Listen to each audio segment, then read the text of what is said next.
The First World War run gave a chance to women scientists to emerge from the shadows and to research trench foot, X-raying wounded soldiers on the battlefront, or inventing explosives. Patricia Farah explains how Darwin's theory of evolution put forward the idea that women were intellectually inferior to men. Even today, women scientists have enormous challenges, a lack of childcare. A few women were studying science at university. When the women took over the men's job, they earned far less money. Martha Whiteley dug an experimental trench in the gardens of Imperial College and led a seven-woman team down into the trench. She was the first person to test mustard gas.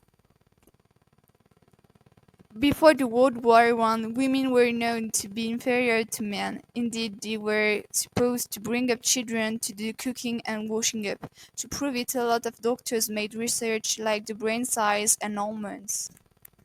Mary Stubbs is famous for opening up birth control clinics and teaching women the fact of life which are now teaching in primary school. Marseault was the first women lecturer in science at Manchester University.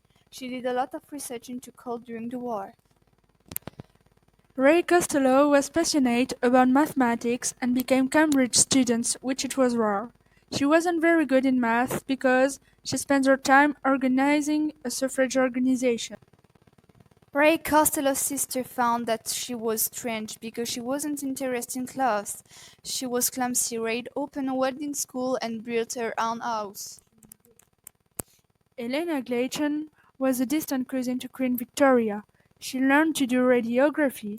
She and her friends went out to the Italian front. As Mary Curie, she paid very little attention to her own welfare and suffered quite badly from radiation burns. After the war, she went back to being an artist, and like a lot of women, the war was the most exciting time in their lives because they were free. Louisa Garrett Anderson and Flora Murray were suffragettes. They ran an hospital for all women military in London.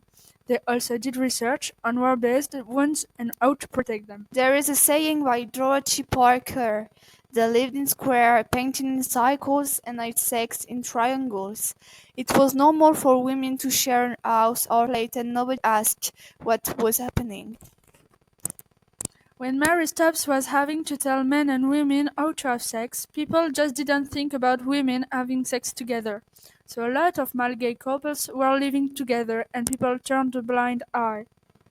Many people criticize women for wearing a uniform, but for them it showed their patriotism and they were doing man's job.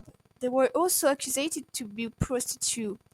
Indeed, without a uniform allowed to infiltrate the camp and have sex with men. The question of what women wear has always been important. The idea of constraining clothes meant women became free.